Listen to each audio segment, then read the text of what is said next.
Hello friends, कैसे हो सब लोग।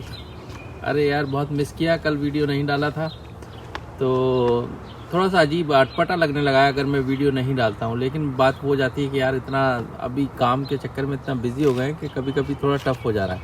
खैर, तो चलो आज का आपको बताते हैं क्या बहुत ही जो है मज़ेदार टॉपिक है, और जो लोग यूएस आने की चाह में रहते हैं और जब यहाँ आते हैं उनके लिए बहुत ही यूज़फुल रहेगी इन्फॉर्मेशन आई थिंक। तो चलो शुरू करते हैं। सबसे पहले मैं अपने बारे में आपको इंट्रोडक्शन दे देता हूँ। तो जो लोग पहले से इस चैनल से जुड़े हैं वो मुझे जानते हैं, जो नहीं जानते हैं उनको बता दूं, मेरा नाम है मुजम्मिल, मैं इंडिया से हूं और पिछले 10 साल से यहाँ अमेरिका में साइंटिस्ट हूं। तो चलो दोस्तों, अब शुरू करते हैं आज का व्लॉग। सो अब बताता हूँ आज का व्लॉग है किस बारे में।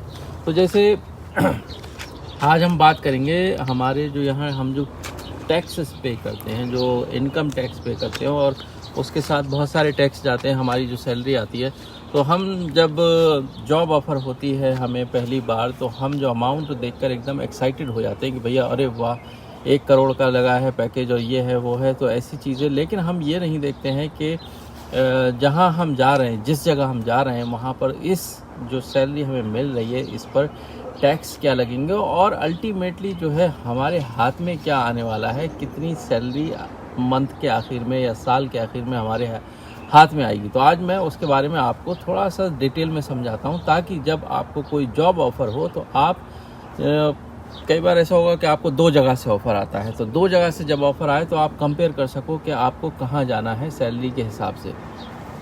तो यहाँ पर पहली बात मैं आपको बताऊं कि यहाँ कितनी तरह के जो इनकम पे जो टैक्स लगते हैं वो कितने होते हैं। तो सबसे पहले आता है फेडरल टैक्स, जिसे हमारे यहाँ आप कह सकते हो सेंट्रल गवर्नमेंट की तरफ से फेडरल टैक्स होता है, जो कि सबसे ज़्यादा वेरी करता है और जो सबसे ज़्यादा होता है। इसके कई सारे ब्रैकेट्स होते हैं। और फेडरल टैक्स के बाद होता है आपका social security and Medicare tax. तो ये जो टैक्स हैं आप मिलाकर, मैं इन दोनों की बात जो है एक साथ करूँगा। और जो तीसरा टैक्स है वो होता है स्टेट का टैक्स। तो जिस स्टेट में आप रहते हैं उस स्टेट का आपको टैक्स देना पड़ता है। तो चलिए फॉर एग्ज़ाम्पल कोई एक इनकम उठा लेते हैं। मैं उठाता हूँ लगभग $1,20,000 अगर किसी की जॉब लगी है पर एनम की, ऐसा मान लीजिए आप, ठीक है। तो अब इस पर कौन कौन से टैक्स लग जाएंगे। तो फ्रेंड्स, सबसे पहले हम बात करेंगे फेडरल टैक्स की। तो मैंने जैसे कहा था कि हम एक एग्जांपल ले लेते हैं, 1,20,000 पर एनम की अगर इनकम है किसी की, तो उस पर यहाँ पर जो है सबसे पहले स्टैंडर्ड डिडक्शन लगता है जो आपकी ग्रॉस इनकम होती है। सिंगल पर्सन के लिए जो स्टैंडर्ड डिडक्शन है वो 12,000 है, और 2 लोगों के लिए 24,000 है कपल के लिए, और अगर बच्चे भी साथ में तभी भी वो 24,000 ही है। तो मैं एक कपल वाली सिचुएशन लेके चलता हूँ जिसमें कि ज़्यादातर लोग होते हैं। तो अगर हम तो जो सैलरी थी वो थी 1,20,000, और उसमें से स्टैंडर्ड डिडक्शन हटा देंगे तो बचती है फिर 96,000, जो कि आपकी होती है टैक्सेबल इनकम। तो अब इस इनकम पे 96,000 पे टैक्सेस लगना शुरू होंगे। तो फिर अगर हम सबसे पहले बात करें फेडरल टैक्स की, तो वो इस पे लगता है 22% जो है फेडरल टैक्स लगेगा। फेडरल के बाद आता है number social security and Medicare एक टैक्स होता है। ये दोनों मिला के लगभग 15% टोटल जाते हैं। लेकिन अगर आप किसी के एम्प्लॉय हो तो आधा जो है वो एम्प्लॉयर देता है और आधा जो है आपको देना पड़ता है। दैट मीन्स के अगर मैं पे करूँगा तो मैं 15 में से 7.5% जो है वो पे करूँगा, और 7.5% मेरा एम्प्लॉयर पे करेगा। लेकिन अगर किसी के साथ सिचुएशन ऐसी है कि उसका अपना बिजनेस है, तो वो सारा का सारा सोशल सिक्योरिटी जो टैक्स है और मेडिकल टैक्स है वो उसको खुद को ही देना पड़ेगा। तो लेकिन हम 7.5 वाली सिचुएशन मान के चल रहे हैं इस वक्त। और उसके बाद जो जाता है वो स्टेट टैक्स जाता है। तो स्टेट टैक्स जो है स्टेट टू स्टेट जो है वो वेरी करेगा। तो अगर मैं मैरीलैंड की बात करूं तो यहाँ पर लगभग 7% जाता है, और कई जो स्टेट्स हैं उनमें इससे भी ज़्यादा जाता है। अगर कैलिफोर्निया वगैरह की तरफ जाएँ तो आप 8% या उससे भी ज़्यादा स्टेट टैक्स लगता है। लेकिन वहीं पर कुछ स्टेट्स ऐसे भी हैं, लगभग 7 स्टेट्स हैं यहाँ पर, जिनमें कि कोई टैक्स नहीं जाता है, स्टेट टैक्स नहीं लगता है।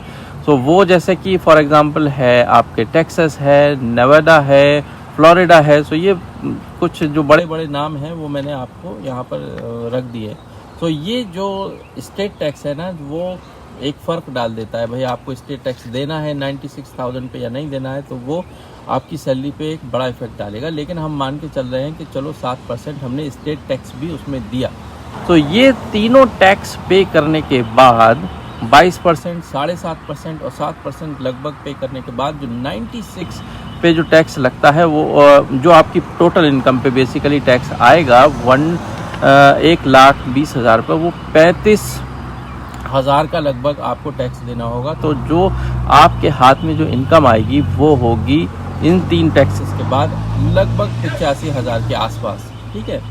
लेकिन अब इसमें भी बहुत सारी सिचुएशन है। तो जैसे कि एक यहाँ पर आपने सुना ही है कि हेल्थ इंश्योरेंस जो है एक वो बहुत बड़ा पार्ट होता है। सो अगर आप यहाँ पर फैमिली के साथ हैं, जैसे 2 कपल हैं और बच्चे हैं, तो ये जो हेल्थ इंश्योरेंस है ये 400-500 भी हो सकता है महीने का, या फिर बढ़कर जो है 1400-1500 भी हो सकता है। तो अगर मान लिया कि 1500 अगर एक महीने में देना पड़ रहा है हेल्थ इंश्योरेंस, तो साल का वो बनता है आपका 18,000, जो कि 18,000 फिर आपके इस 85,000 में से कम हो जाएगा। तो इस हेल्थ इंश्योरेंस की वजह से एक बड़ा डिफरेंस पड़ जाता है। तो अगर आप हायर एंड पर पे कर रहे हैं 18,000 पर एनम का अगर हेल्थ इंश्योरेंस पे कर रहे हैं, तो वहीं आपके हाथ में आएगी 67,000 पर एनम इनकम। और अगर यही चीज़ आप 5,000 पर एनम पे कर रहे हैं हेल्थ इंश्योरेंस, तो वो 85 से 5,000 घटा दो, 80,000 आपके हाथ में वो इनकम आएगी।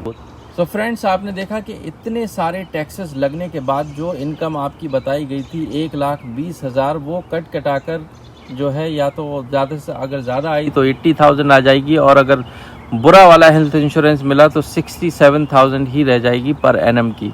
तो ये सब चीज़ें, ये सारे आंकड़े, जब आपको कोई जॉब ऑफ़र होती है तो ये सारी चीज़ें देखना बहुत ज़रूरी है।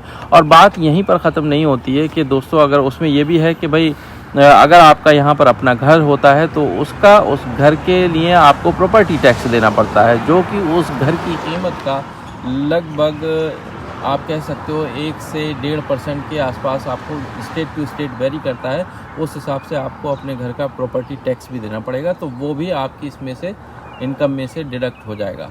सो इसलिए मैं आपको ये सारी इन्फॉर्मेशन बता रहा हूँ कि जब भी आपको कभी कोई जब जॉब ऑफ़र होती है, आपको सैलरी दिखती है, तो आप ये देखिए कि उन जगहों पर जो कॉस्ट ऑफ लिविंग है, जो टैक्सेस हैं, जो प्रॉपर्टी टैक्स है, और जो आपको इंश्योरेंस आपको ऑफ़र होने वाला है आपकी कंपनी से, वो सब कैसा होगा, ताकि वो आप सारी चीज़ें देखकर अपनी जो है निगोशिएट कर सकें अपने एम्प्लॉयर से जो आपको जॉब ऑफ़र कर रहा है। फ्रेंड्स, होप कि आपको ये आज की वीडियो अच्छी लगी होगी एंड आपके लिए ये काफ़ी यूज़फुल रहेगी।